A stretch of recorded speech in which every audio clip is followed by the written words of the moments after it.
How to change default PDF viewer on any Android. Today I'm going to show you guys how you can easily change any of your default PDF viewer. First thing you're going to have to do is open up a PDF document.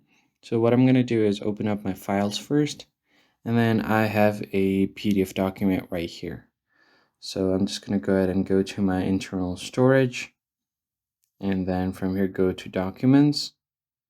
And I'm going to have this PDF right here. So if I tap on this PDF, by default, it will open up on Adobe Acrobat.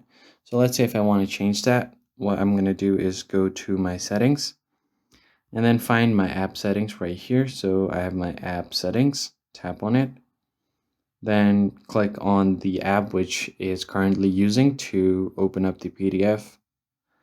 What you're going to do now is go to defaults.